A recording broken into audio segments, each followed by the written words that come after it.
It's my honor and privilege to be here with you this morning. So let us begin by getting into the thought of today's sermon, summer.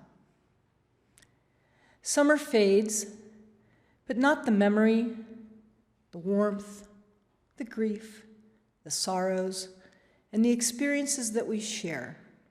Those carry us always into the next seasons of life as we continue always on that cycle. Good feedback. So for our Time for All Ages story today, a classic by William Shakespeare. Shall I compare thee to a summer's day? Thou art more lovely and more temperate. Rough winds do shake the darling buds of May, and summer's lease has all too short a date. Sometime too hot the eye of heaven shines, and often is his gold complexion dimmed. And every fair from fair sometime declines. By chance or nature's changing course untrimmed, but thy eternal summer shall not fade, nor lose possession of that fair thou owest. Nor shall death brag thou wandest in his shade.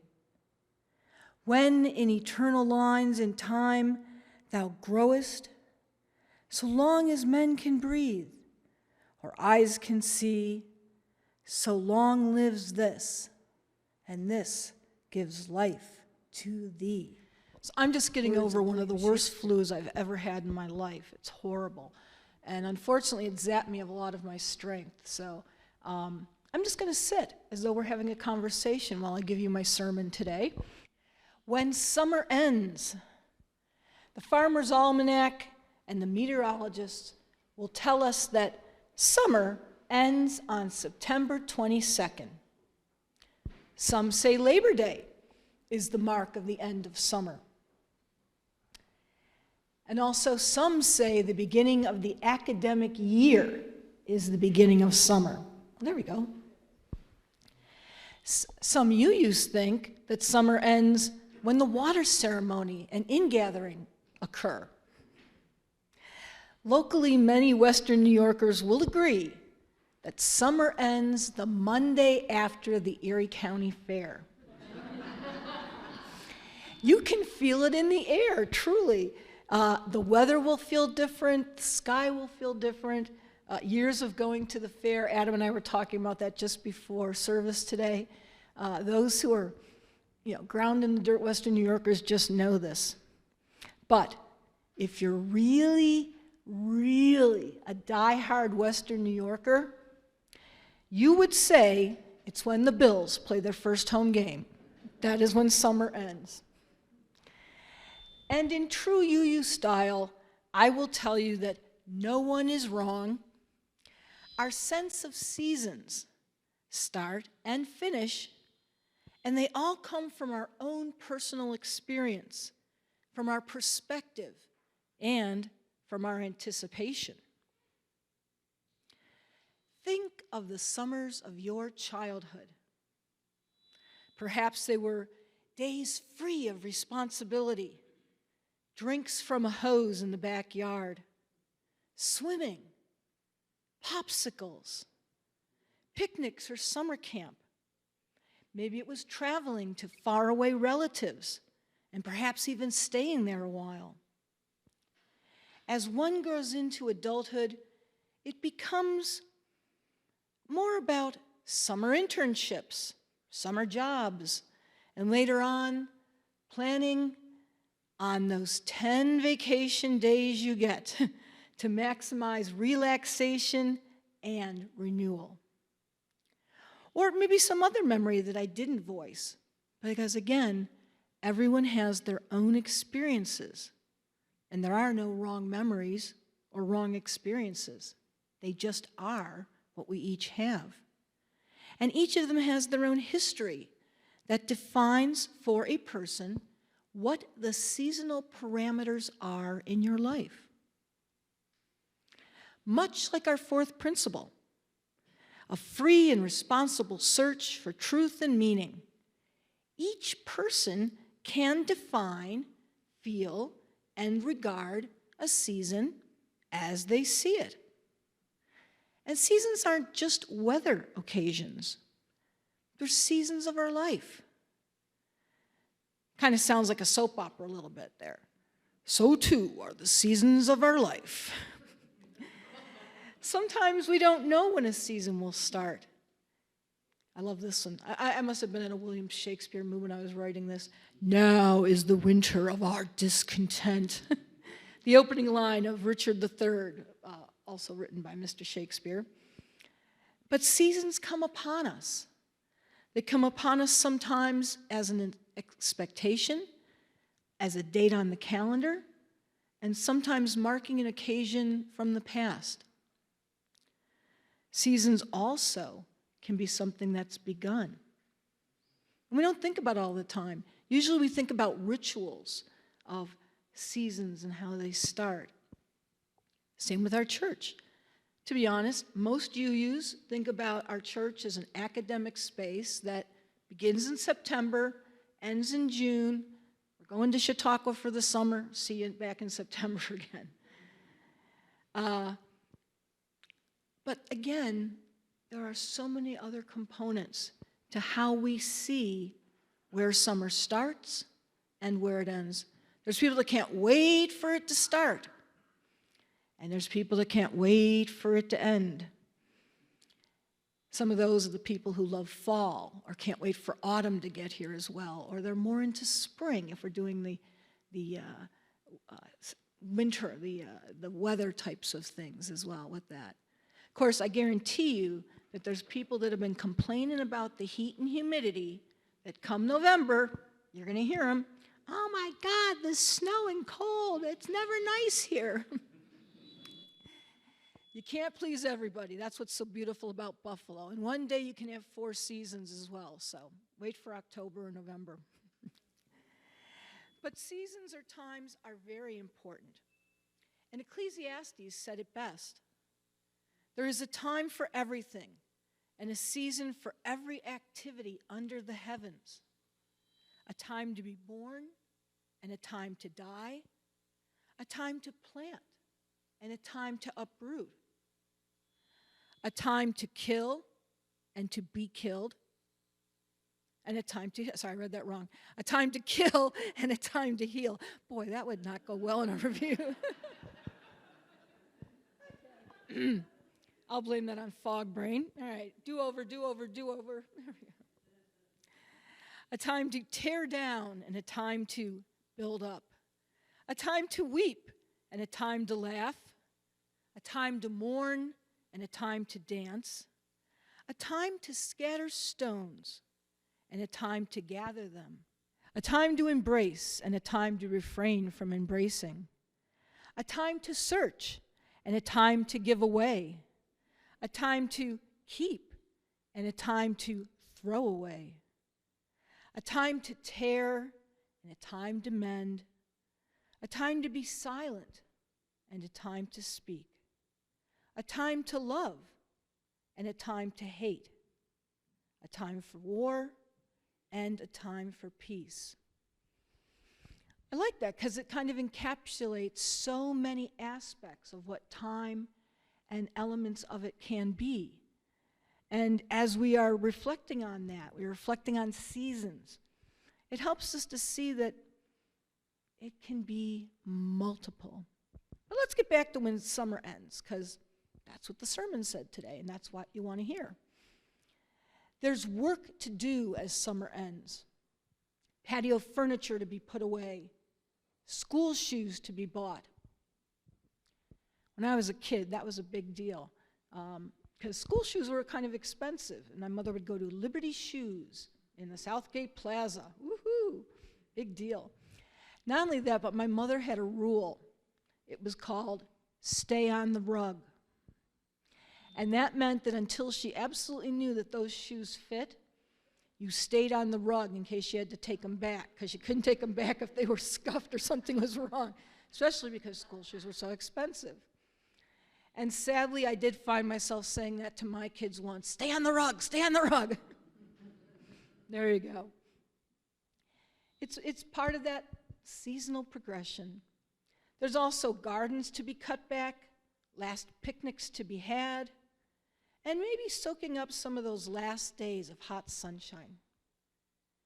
Everyone has a ritual for how they close summer. I also was telling Adam, I used to work at the fair.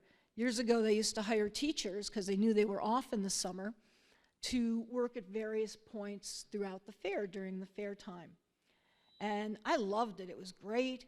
Lots of good work. You get to see everything and meet everybody who was there. But then, on the Monday, after the fair closed, I always went to Lilydale to get my energy in alignment for the next school year. Rituals. Every family and every person has some kind of ritual, whether you're aware of it or not, or you have thought about it. But it's still something that you use to get yourself into your movement for the next season.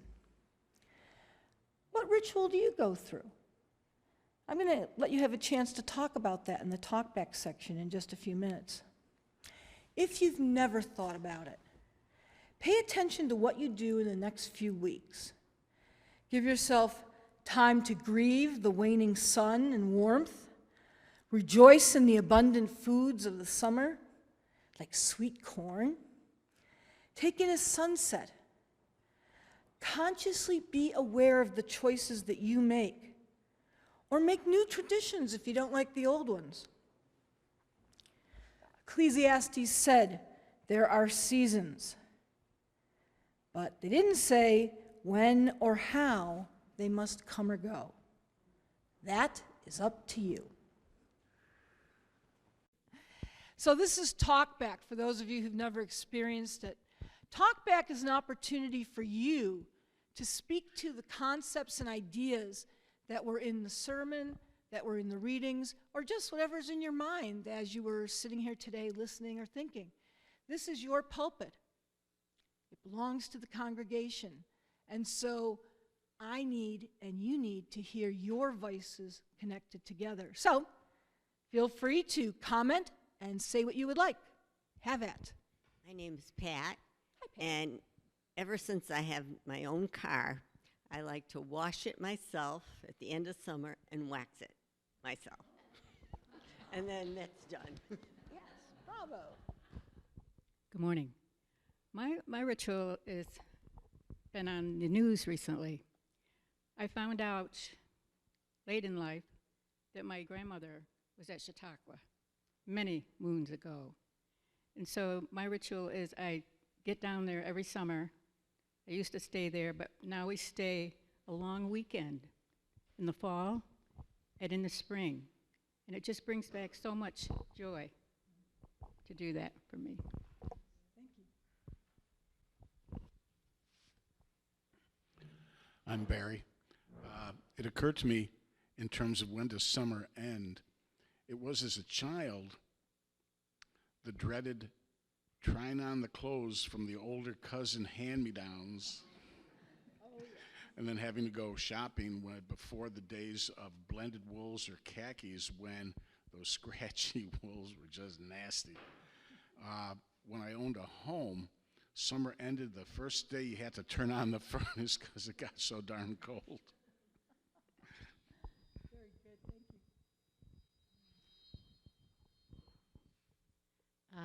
I was a teacher, Marlena, and summer ended the day the principal sent you the letter saying, welcome back to this next year.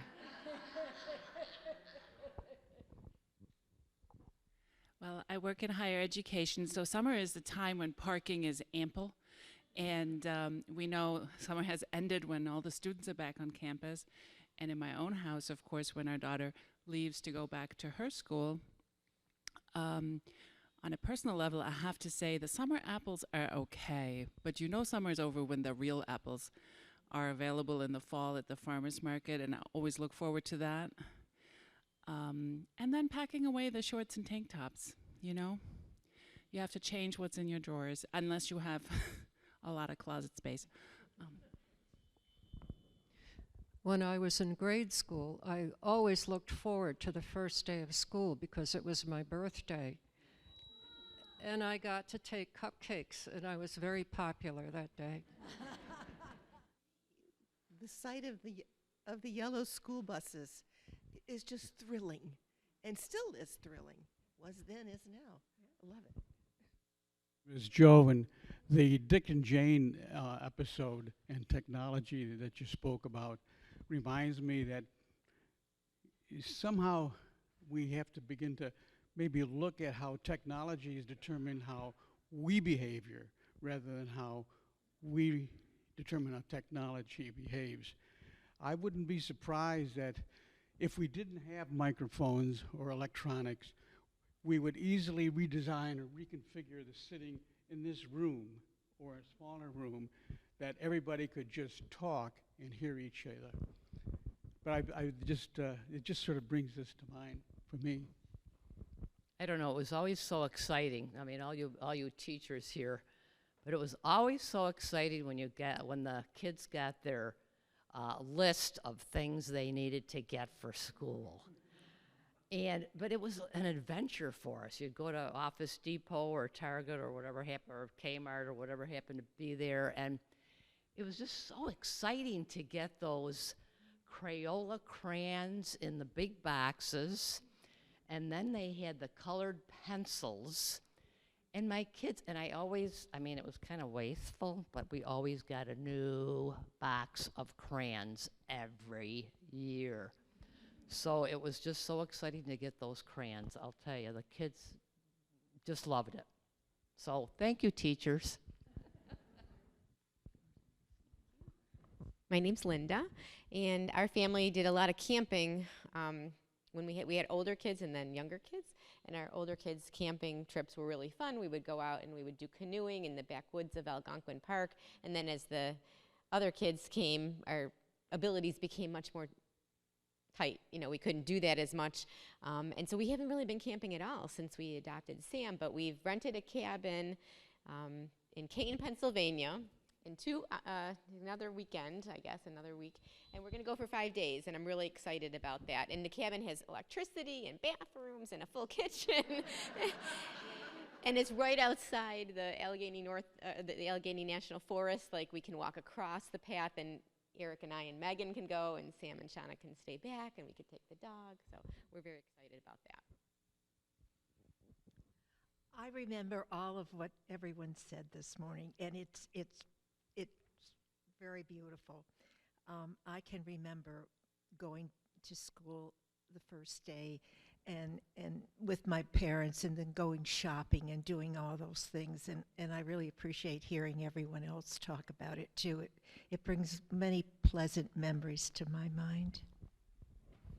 I liked what you said, Joe. It's a little off the topic, but I've often thought to myself that we're sitting here in rows facing one way and not looking at each other, and I would really like to see us have a circle where we look at each other and can communicate as a congregation, because I think that that's really what the community is. I want to thank everyone for sharing. In addition to sharing with each other, getting to know each other a little bit better, having your voice heard, you also minister to me in doing, and so I appreciate that, and I'm grateful for that. The closing words I want to share with you today, I'll tell you at the end who wrote them. I wanted a perfect ending. Now I've learned the hard way that some poems don't rhyme, some stories don't have a clear beginning, a middle, or an end. Life is about not knowing, having to change, taking the movement and making the best of it, without knowing what's going to happen next. Delicious ambiguity. These are the words of blessed memory Gilda Radner.